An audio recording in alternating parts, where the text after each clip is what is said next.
He was not born the king of men, but was a child of the common people, who made himself a great persuader, therefore a leader, by dint of firm resolve, patient effort, and dogged perseverance.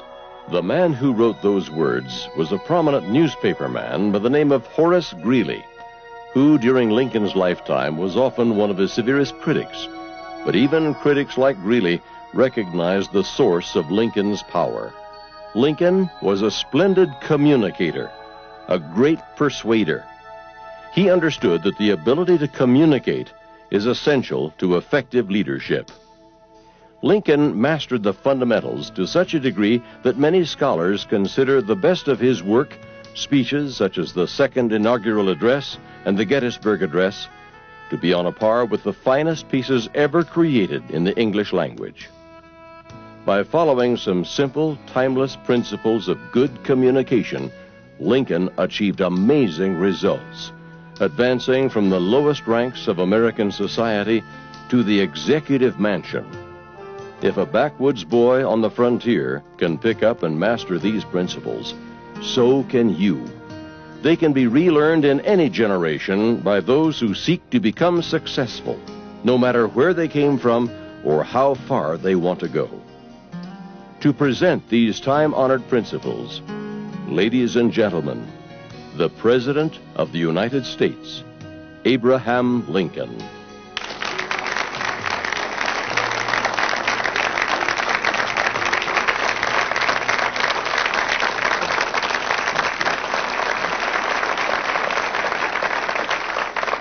I sometimes am asked how I managed to become president. It was certainly not my good looks. A woman came up to me once, she said, "Mr. Lincoln, you're the ugliest man I ever saw in my life." I said, "I can't help it." She said, "You could at least stay home." It was not due to my administrative ability. Prior to leaving Springfield, I'd never supervised anybody except a law clerk or two. My law firm was fairly successful, but more than once we had to admit to clients that we had misplaced important documents. I even kept a cardboard box labeled, "If you can't find it anywhere else, look into this." It was not my formal education. I never saw the inside of a high school, an academy, or a college. What formal education I did receive took place in little one-room schools on the frontier. Grand total of 1 year.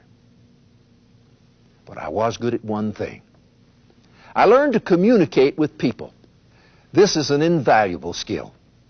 Through the years, I've noticed that people who learn how to communicate well are more likely to succeed than those who can't. Effective communication can improve your income, make sales, get you elected to office, win friends, and make the world a better place in which to live. I've been asked to briefly summarize what I know about the subject. In order to comply, I will rely on some of my speeches, plus letters, diaries, and newspapers of the time. Here are some underlying and timeless principles that I'd like to share with you. There are 10 of them. Principle number 1. If you want to communicate effectively, you must have something to say. I heard about a man who applied for a teaching job at a little one-room school back in Indiana. The committee asked him, "Do you believe the world's flat or round?" The man was desperate, so he said, "Doesn't matter to me. I'm prepared to teach it either way." Communication is sharing, but you cannot share what you do not have. There's no substitute for knowledge.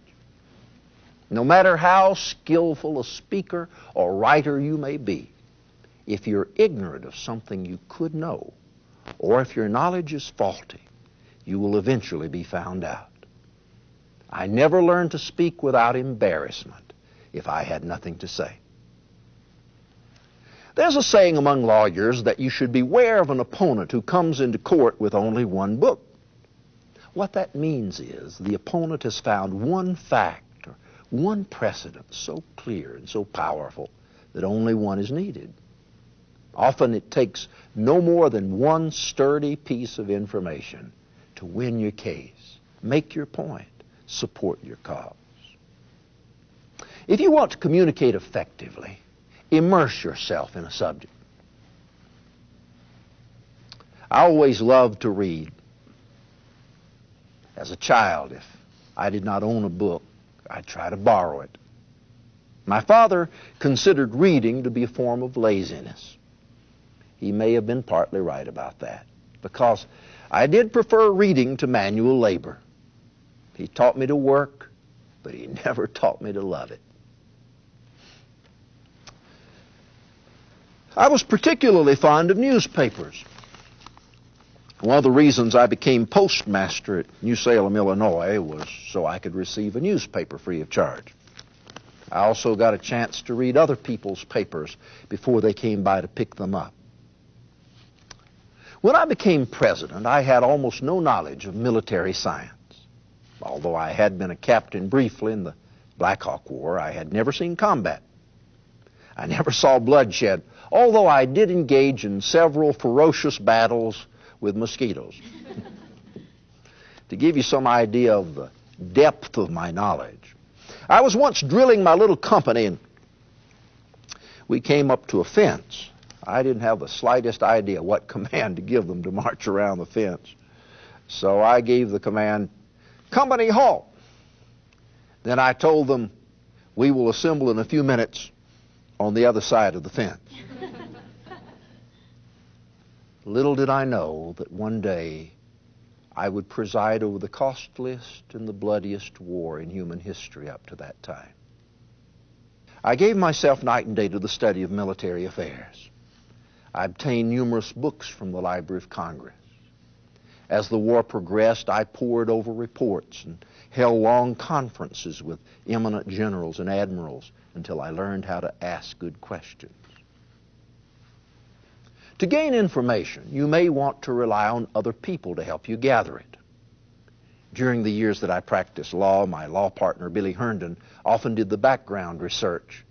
Billy compiled a large notebook filled with information on briefs and authorities cited for the cases that we handled.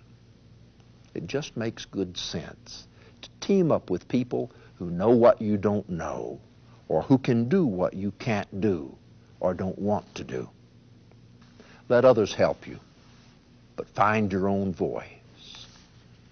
I received some excellent advice from William Seward for my first inaugural address.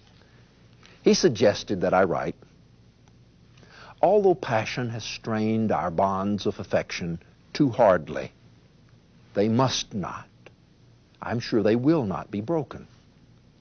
I chose to write instead, "Though passion may have strained, it must not break our bonds of affection." Often your research will turn up an idea that you can adapt to your own needs. When I resided in Springfield, I came upon a sermon written by Theodore Parker. In it, Parker spoke of direct government over all of the people, by all the people, for all the people. Sound familiar? It should. I underlined those words and years later used them to conclude my remarks at Gettysburg. That these dead shall not have died in vain. That this nation under God shall have a new birth of freedom. And that government of the people, by the people, for the people, shall not perish from the earth. Principle 2. Learn to speak and write clearly. Among my earliest recollections, I can remember how, when a mere child, I used to get irritated when anybody talked to me in a way that I could not understand. I can remember going to my little bedroom after hearing the neighbors talk of an evening with my father, and spending no small part of the night trying to make out what was the exact meaning of some of their dark sayings. I could not sleep when I got on the hunt for such an idea until I'd caught it. And when I thought I'd got it, I was not satisfied until I'd repeated it over and over again, until I'd put it in language plain enough, as I thought, for any boy I knew to comprehend. This was a kind of passion with me, and it stayed with me. For I'm never easy now when I'm handling a thought. till I bounded it north and bounded it south, bounded it east and bounded it west. I also learned at an early age that if you want to be clear in your communications, you have to state your thoughts in a logical order.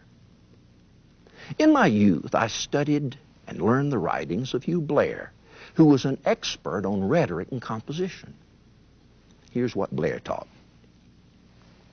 Embarrassed, obscure, and feeble sentences are generally, if not always, the result of embarrassed, obscure, and feeble thought. Thought and language act and react upon each other mutually.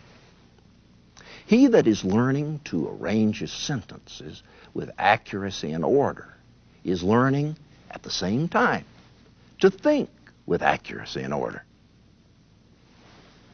I enjoyed analytical exercises. Most people think grammar to be pretty dull, useless, but I loved it. I was impressed by the logic of language. I looked for just the right word and tried to place it in the right order. Billy Herndon later described my general attitude, which I think fairly expresses my tendency.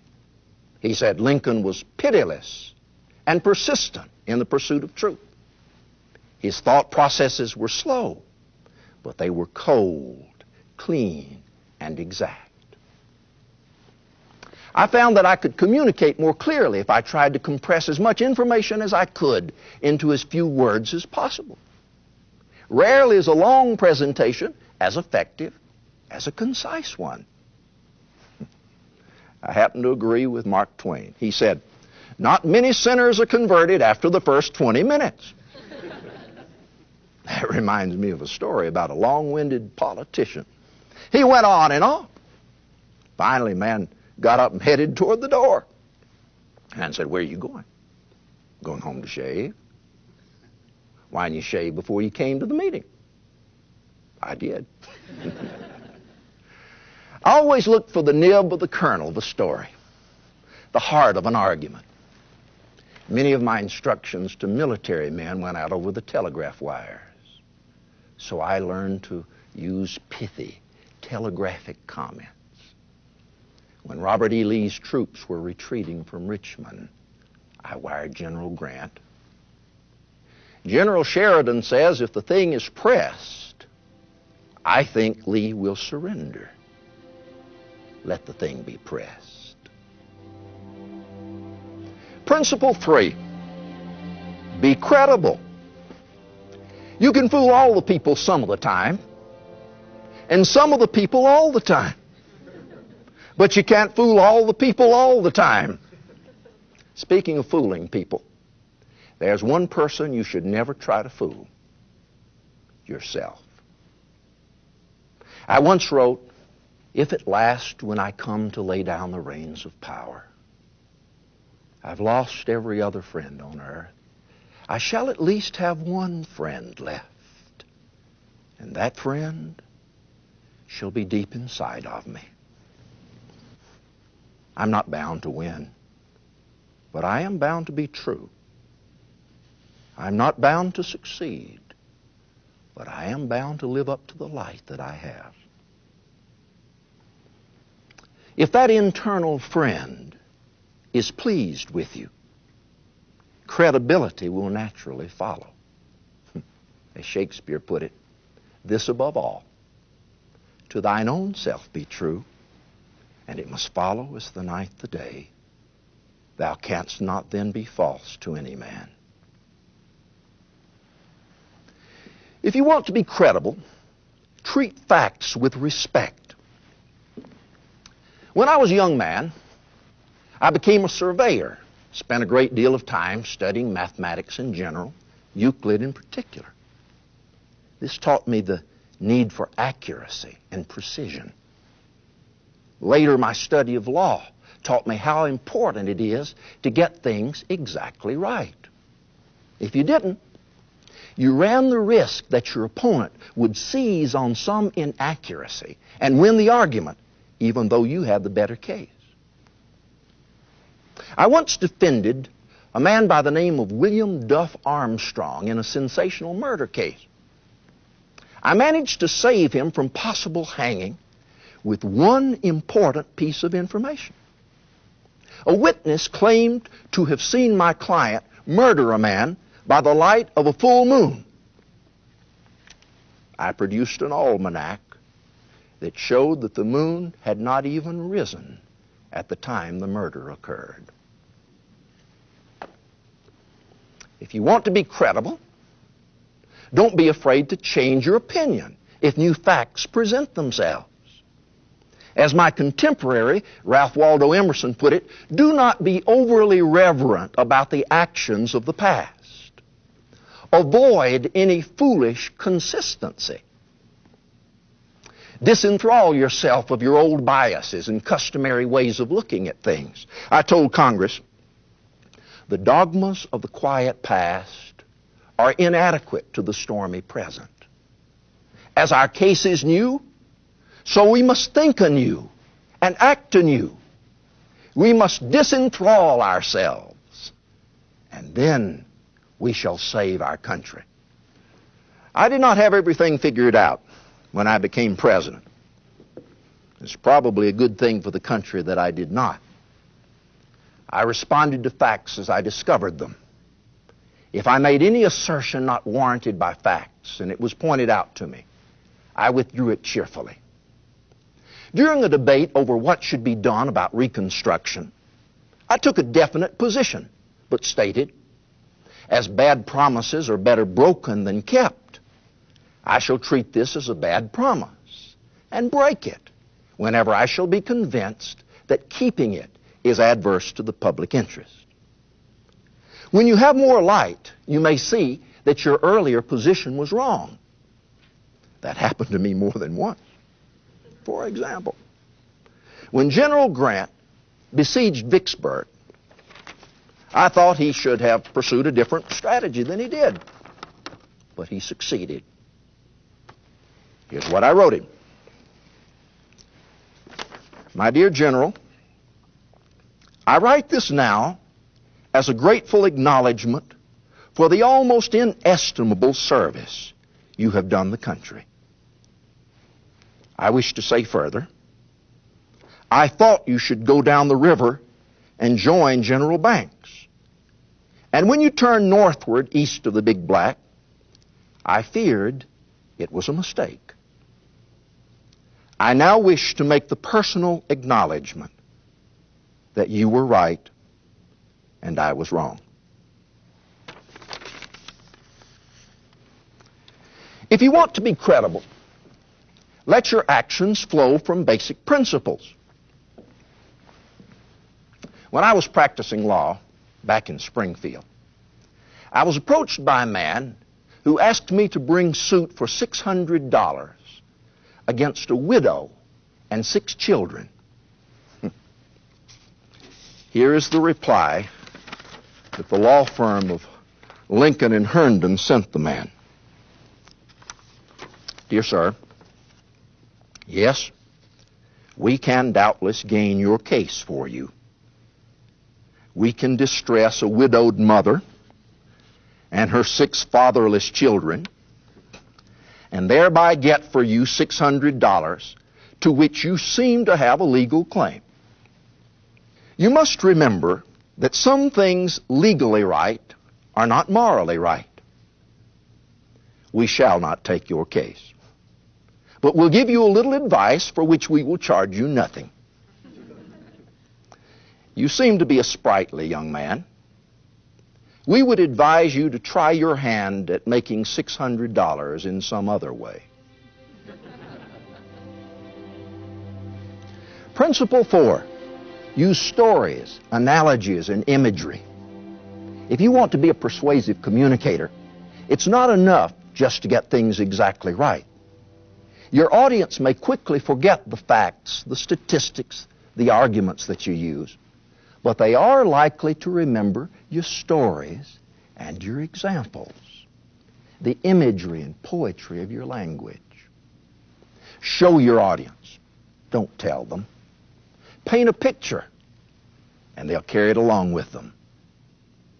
Riding the circuit for many years and stopping at country taverns where lawyers, jury members, witnesses, and clients were gathered, we would sit up late narrating to each other our life's adventures, the things which happened in a new country, surrounded by novel conditions.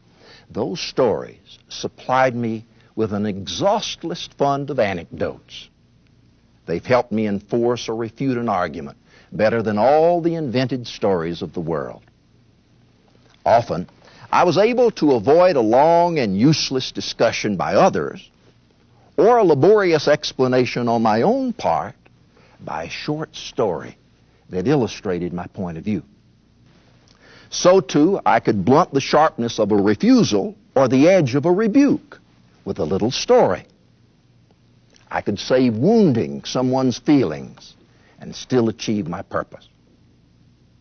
I often prepared people to expect something humorous by stating in advance, that reminds me of a story. They'd start grinning as soon as I said it. One time somebody came up to me and said something so preposterous, I paused and I said, that doesn't remind me of any story I can think of. Another good way to explain a thought is to compare it with something the listener already knows or understands. In the Gettysburg Address, I use the analogy of procreation and birth. 77 years ago, our fathers brought forth on this continent a new nation, conceived in liberty and dedicated to the proposition that all men are created equal. Now we're engaged in a great civil war, testing whether that nation or any nation so conceived and so dedicated can long endure.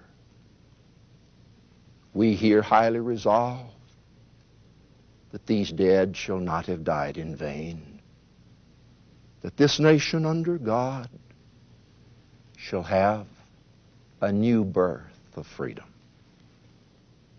Some of the imagery I used in my speeches, writing, and ordinary conversation was fairly graphic. I wanted people to see, smell, and feel my ideas. The first of my speeches that attracted national attention contained this statement: a house divided against itself cannot stand. I believe this government cannot endure permanently half slave and half free. I do not expect the Union to be dissolved. I do not expect the house to fall. But I do expect it will cease to be divided. It will become all one thing or all the other. You can sometimes use imagery against your opponent. In one of my debates with Stephen Douglas, I described his argument as thin as a soup made by boiling the shadow of a pigeon that starved to death. Animal stories, incidentally, often work very well. A petitioner once came to him and he wanted me to personally pursue his objective because he felt that the problem would be attacked with more energy if I did it than if my secretaries would. I had to admit that he was correct. It reminded me of a story. See?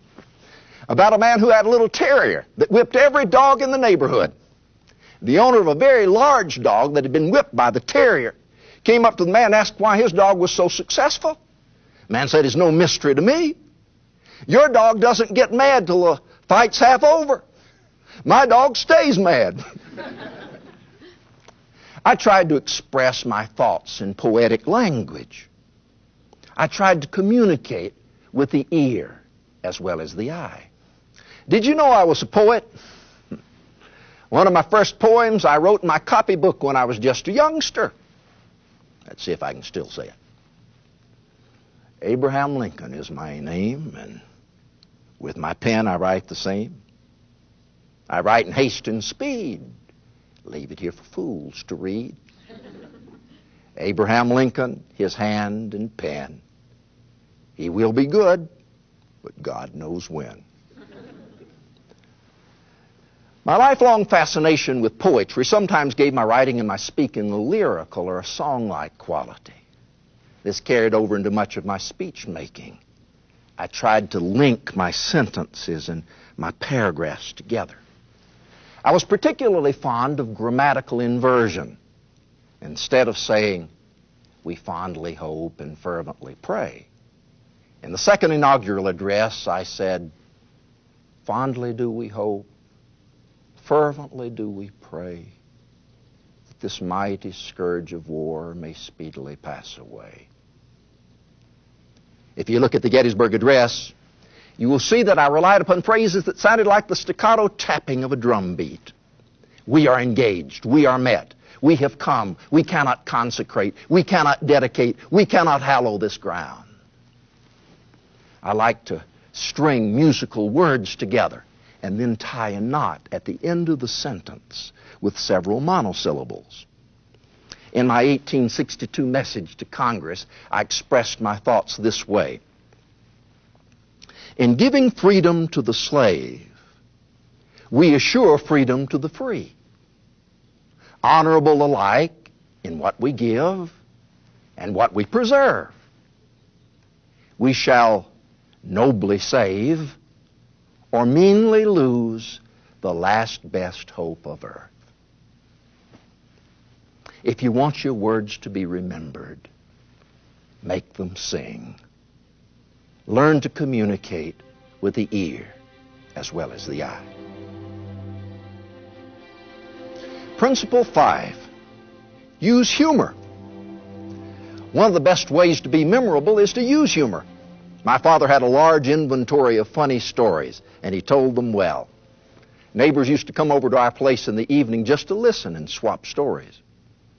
Speaking of swapping stories, many of the stories associated with my name aren't mine. I swapped and borrowed them from others. In fact, I consider myself a retailer of ideas, not a manufacturer. I always loved humor, whether spoken or written. Humor makes you more alert, takes another look at things, turns the thing over, gives it another dimension. Humor's entertainment. It's a medicine for pain. It's an effective weapon and a stout defense. When I arrived in Washington, people were coming up to me all the time. They would rush up to my carriage on the street with their resumes in their hand. I was besieged by office seekers. Most of them had no merit, only need and greed. One woman, in fact, came up to me and she said that she wanted an important post for her husband. I said, "Well, why didn't he come himself?" She said, "He's home drunk." When I caught the smallpox, I told my secretary to tell all the office seekers to come at once. At last I have something I can give everybody. The editor of a small weekly publication called one day at the White House. He told me that he was the first person to suggest my name in nomination for the office of president. I told him, "I hope you'll feel perfectly easy about that. I forgive you." You can use humor as a weapon to attack an idea or blister an opponent. Judge Douglas told one of his friends during our debates that every one of my stories seemed like a whack on his back. He said nothing else, not any of my arguments or any of my replies disturbed him. But when I began to tell a story, the judge said he felt he was overmatched. I wish I'd known how he felt at the time. I'd have told more of them. Humor, however, to be used effectively, must be used with care. Some people detest jokes and have a low opinion of people who tell them. And you may injure someone's feelings without intending to. That being true, if you employ humor, one of the safest forms is self-deprecation. I told a political rally once, "My opponent is spreading a vicious rumor about me. He is alleging that I am two-faced." Now, I put it to you. If I had two faces, you think I'd wear this one? Years ago, I was shaving one morning. This was before I grew my beard. Looking in the mirror, I thought, "My Lord, Abraham Lincoln, you're one ugly man." Made me so unhappy, I made a vow that if I ever met a man uglier than myself, I'd shoot him on sight. Not long afterwards, I came upon a man who was the ugliest person I'd ever seen. I thought, Lincoln, this is your lucky day. I pulled my gun, told him to prepare to meet his maker. He said, why, Lincoln? I told him about my vow. He said, do you honestly think I'm uglier than you are? Yes. Fire away. If I'm uglier than you are, I don't want to live. You're not likely to receive a letter of complaint if you're making fun of yourself. Principle 6, ask questions. From my earliest days as a lawyer, I learned how important questions can be in winning a case. I made it a practice to put the burden of proof on the opponent whenever possible. Good questions have immense value in communication and leadership, yet they're frequently underused. People who are skillful in sales will tell you there's no reason to tell prospects something they themselves can discover. You can use questions to gain information or guide a conversation. Often the other party will not even know they're being guided. By means of questions, you can get them to think about a subject they might not have considered previously, or lead them to look at the subject in a different manner. Questions can be invaluable in developing reports. I arrived at the final draft of the Emancipation Proclamation through little steps. Every day, I would write a few lines on a long sheet of paper in the war telegraph room, think about it, and lock it away. This continued for several weeks. During this time, I asked questions of various individuals and groups. Sometimes I played devil's advocate. Here are some of the questions that I asked. How would we feed and care for such a multitude? What if the slaves were armed and then went over to the other side? How would the edict be received in Europe? This question and answer process helped me feel my way to the final draft of the Emancipation Proclamation. Questions can make a statement. I once asked one of my overly cautious generals, if you do not intend to use your army, may I borrow it for a while? You can use questions to show interest in the other party. People are not likely to help you very much if they think you're interested only in yourself. You can use questions to hold the other party's interest. People's eyes will glaze over if you're talking continuously. But ask a question or two, and you have their attention again, and you know it. Principle 7, know your audience. If you want to be an effective communicator, you must learn as much as possible about your audience. I spent a lot of time persuading juries. In a sense, that's what we do when we communicate. We are persuading juries. So you must consider the type of person you're trying to communicate with. Some people want all the details. Others want only a broad outline. Some are moved by emotion. Some distrust emotion. Study your audience to determine if they are ready to listen, ready to follow. Henry David Thoreau said, it takes two to speak truth, one to speak and another to listen. Is the person capable of understanding and accepting your message? One of the biblical proverbs puts it this way, rebuke a wise man and he'll love you. Rebuke a fool and he'll hate you. All people are not ready for all of your message all of the time. Many of my letters were explicitly designated confidential. I knew that the public at large was not capable of accepting and understanding some of my observations and comments. Study your audience to determine what is their attention span. If you have an auditor who has the time and is inclined to listen, lengthen it out, slowly as if from a jug. If you have a poor listener, hasten it, shorten it, shoot it out of a pop gun. Listen more than you talk. Shakespeare wrote, "Give every man thine ear, but few thy voice." It's better to let people think you're a jackass than to bray and remove all doubt. Some individuals can dazzle their listeners with their wit, with their French and Latin phrases, with their beautifully chosen words, but they're not effective communicators. Why? Because they do not know where the target is. They spend too much time talking themselves. By listening, you can learn what other people are interested in, what their needs are, what are their sources of information, where their prejudices lie. Principle 8. Convince the audience that you're a friend who has their best interest at heart. When you speak in public, you'll be most effective if you think of yourself not as making a speech, but as someone coming to talk with friends about a subject that's important to them. My election to the presidency came at a time when the nation was edging closer and closer to civil war. Here's what I said. We're not enemies, but friends. We must not be enemies.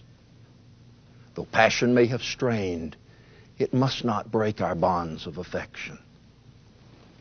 I once made some remarks to a temperance society in Springfield about the best way to deal with people who have a problem with alcohol. I began by reminding them of an old saying, "A drop of honey catches more flies than a gallon of gall." Then I advised, if you would win a man to your cause, first convince him that you are his sincere friend.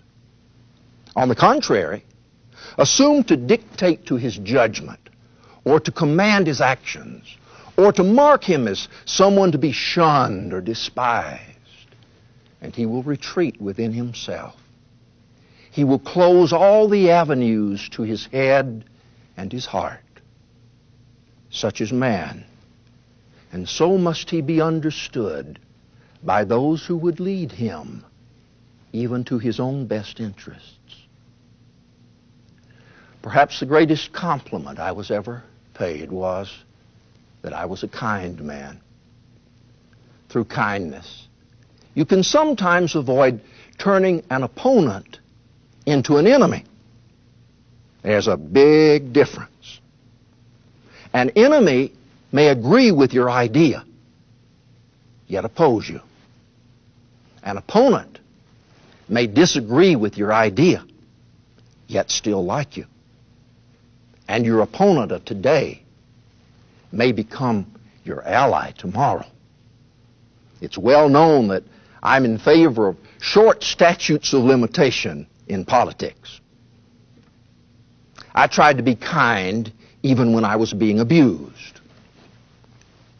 Once Governor H.R. Gamble of Missouri wrote me a very hostile letter. He accused me of insulting him publicly and of making remarks that were unbecoming my office. So I personally scribbled some notes on the envelope to him. Quote, "My private secretary has just brought me a letter from you saying it is very cross. As I'm trying to preserve my temper by avoiding irritants, I have declined to read your cross letter.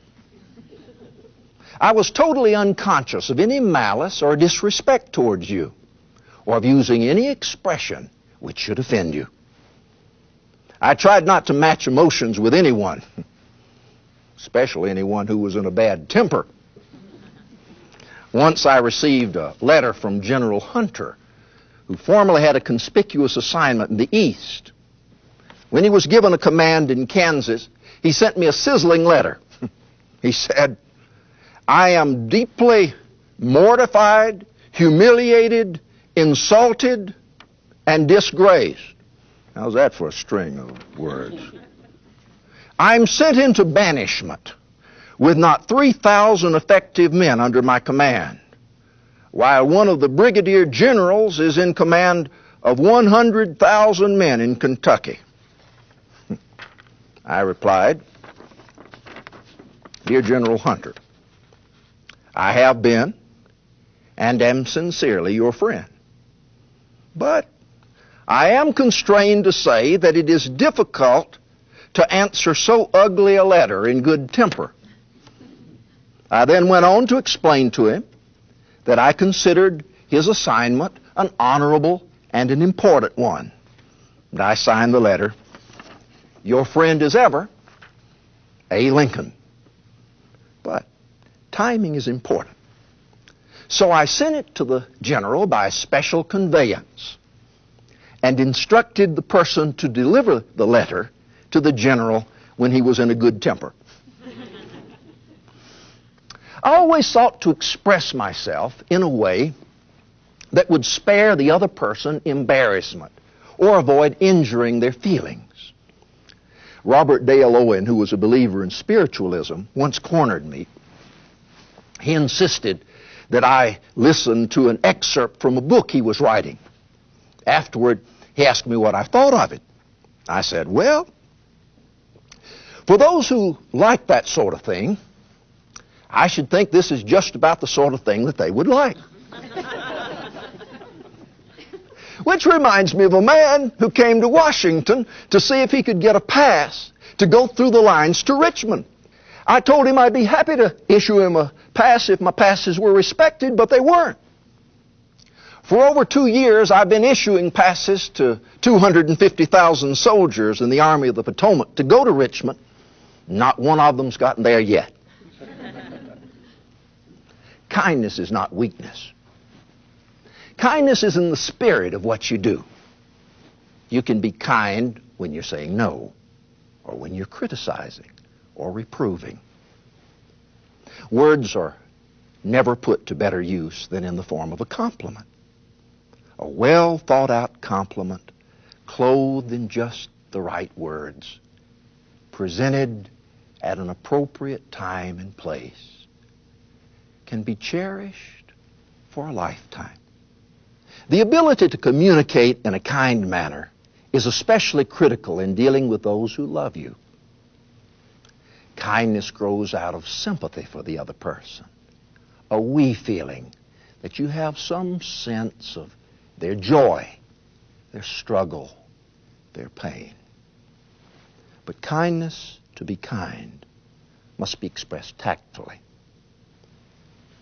One of the most difficult tasks is to say something to someone who is dealing with pain or death, to write a letter of consolation.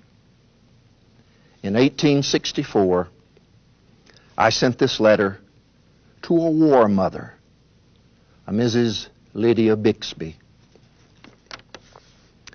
Dear Madam, I have been shown in the files of the War Department a statement that you are the mother of 5 sons who have died gloriously on the field of battle.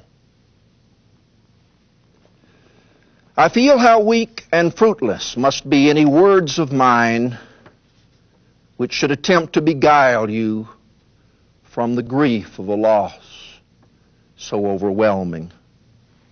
But I cannot refrain from tendering to you the consolation that may be found in the thanks of the Republic they died to save. I pray that our Heavenly Father may assuage the anguish of your bereavement and leave you only the cherished memory of the loved and lost and the solemn pride that must be yours to have laid so costly a sacrifice upon the altar of freedom. Yours very sincerely and respectfully.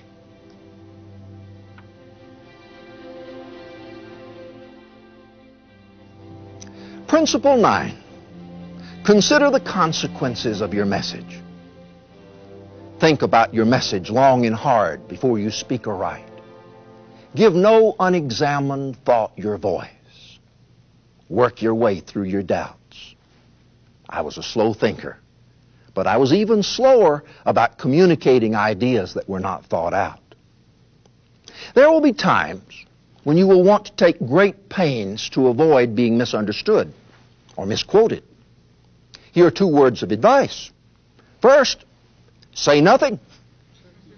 This is especially good advice when you don't know what to say, or when the occasion is volatile and anything you say might ignite it.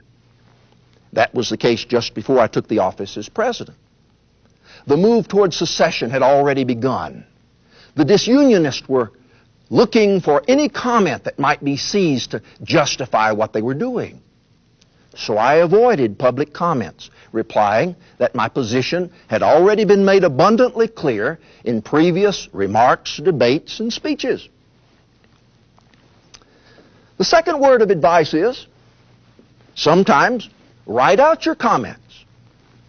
I often spoke without notes. Even though I did a great deal of research for my debates with Judge Douglas and compiled a reference book full of information and quotes, I seldom used it on the platform. However, after I became president, I had to be more cautious. During the war, it was rather common for serenades to take place at the executive mansion, and I and other high-ranking officials would often be asked to make a few remarks. Sometimes these remarks would be butchered when they appeared in the newspapers. So my secretary, John Hay, took to writing out the night speeches as I gave them. For at least one serenade, I wrote out my remarks in advance and read from a manuscript.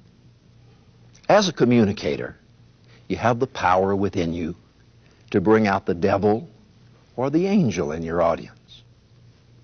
Just beneath the surface of individuals and nations reside resentments, fears, and angers. These can easily be stirred up.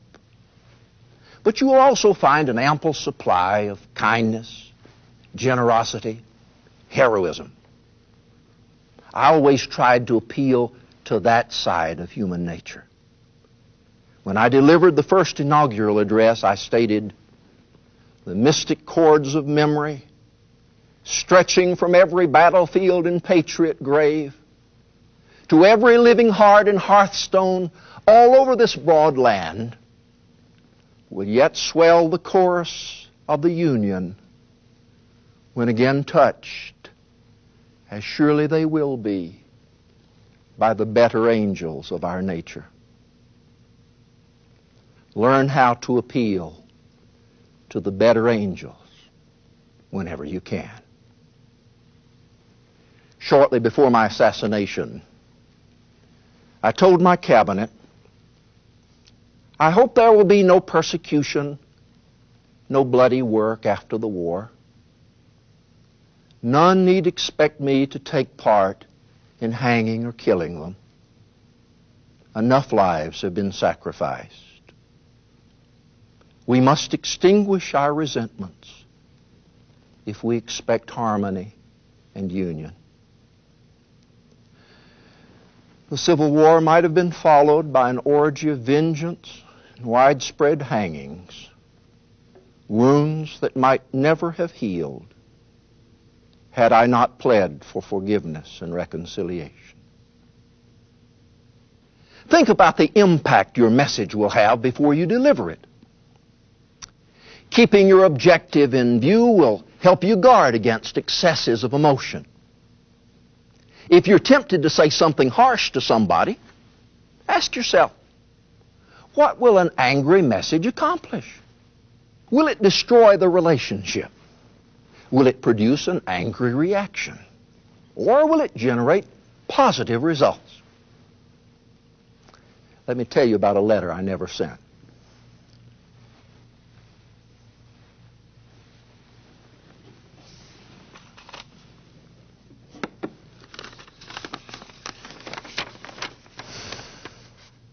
This letter was written to General Meade shortly after the victory at Gettysburg. His soldiers had inflicted a deep wound in Lee's army, and Lee had retreated to the Potomac, which had overflowed its banks. With a decisive move, the war might have ended then and there. But Meade did not pursue Lee aggressively. By the time he did, the waters had subsided and Lee's army had escaped. Here's what I wrote.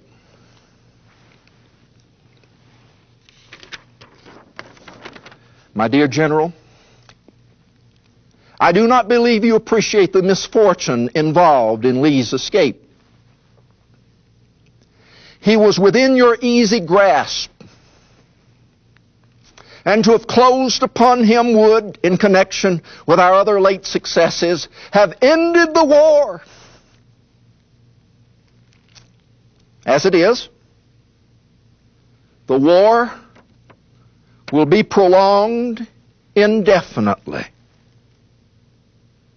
Your golden opportunity is gone, and I am distressed immeasurably because of it. I filed that letter away. I never sent it. I considered the consequences of sending it. Meade was the best man I had for the job. If he had resigned, I would have been worse off. There's one further benefit of keeping your objective in view. If you're thinking about the impact your message will have on your audience, you'll have less time to think about yourself. This is one of the best ways I know to eliminate fear of speaking. Quit thinking about yourself. Think about your audience. Think about your objective. Speaking of keeping your objective in view, reminds me of a story. Years ago, I was running against a famous evangelist by the name of Peter Cartwright for the U.S. House of Representatives. I attended one of his prayer meetings, which was actually a political rally. By and by, he asked everybody to stand up who wanted to go to heaven. Well, I kept my seat. Then he asked everybody who didn't want to go to hell to keep standing or stand up. I remained in my seat, the only person in the house. Cartwright then looked at me. He said, "Mr. Lincoln, where do you intend to go?" I said, "If it's all the same to you, I intend to go to Congress." And I did. Principle 10. Improve your ability a little bit every day. I always tried to expose myself to the biggest ideas and the best communicators I could find. As a youngster, I steeped myself in biographies of George Washington, selections from Cicero, Demosthenes, dramatic passages from Hamlet, Falstaff, and Henry V. I learned from the writings of Thomas Paine and the speeches of Daniel Webster. As a boy, I practiced public speaking without even knowing it.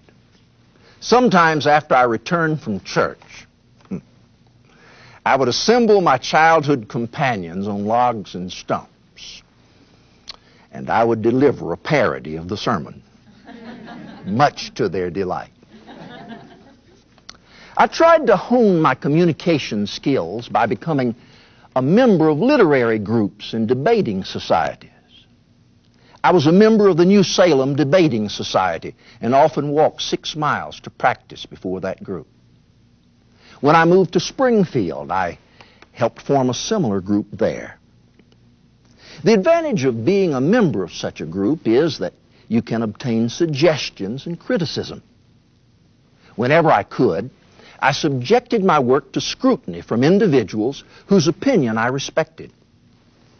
I delivered my first inaugural address on March 4, 1861. But I'd written the first draft weeks earlier in Springfield. It was set in type, and I circulated it to several close friends.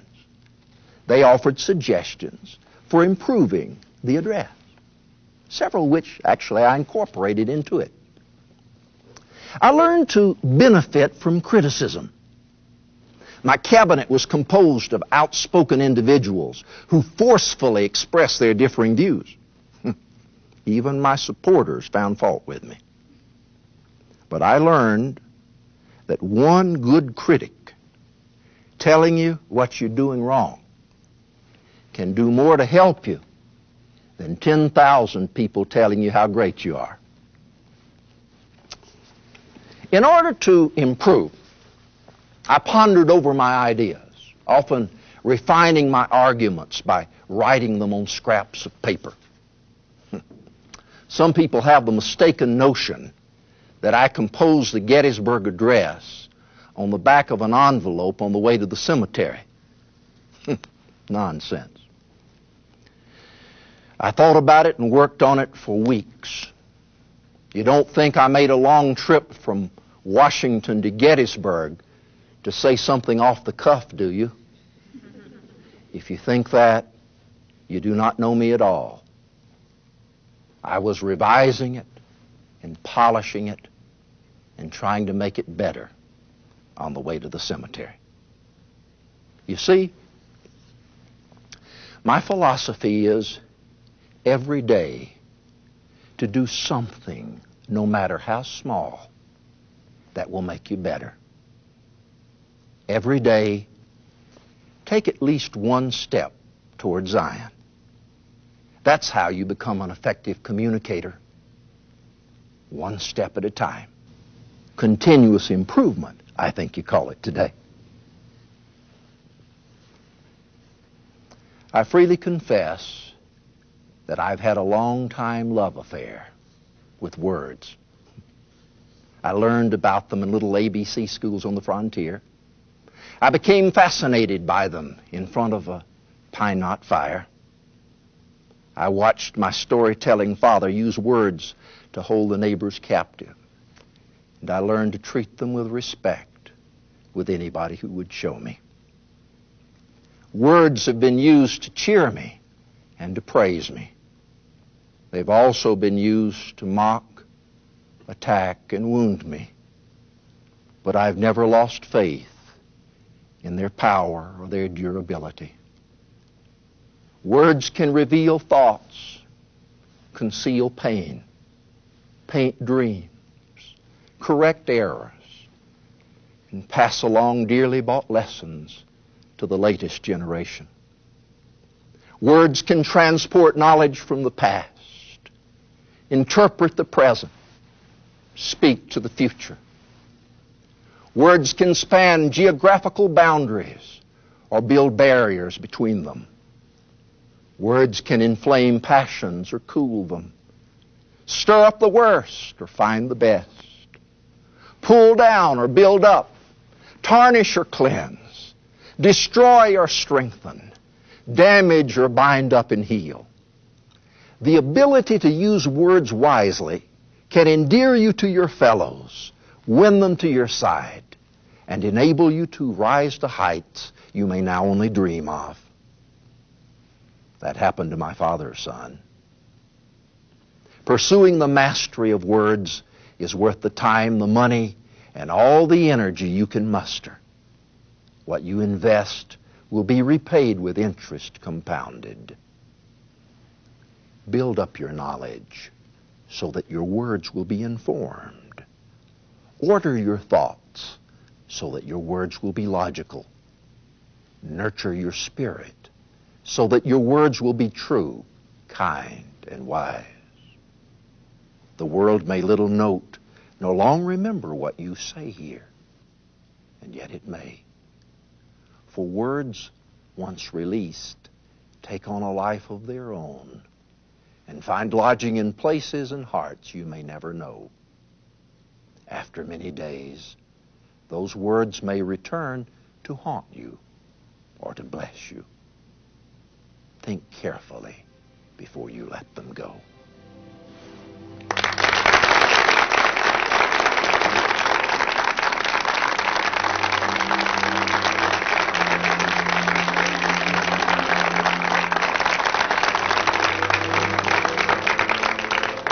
This has been Lincoln on Communication. How to communicate effectively and memorably with Gene Griessman, Ph.D.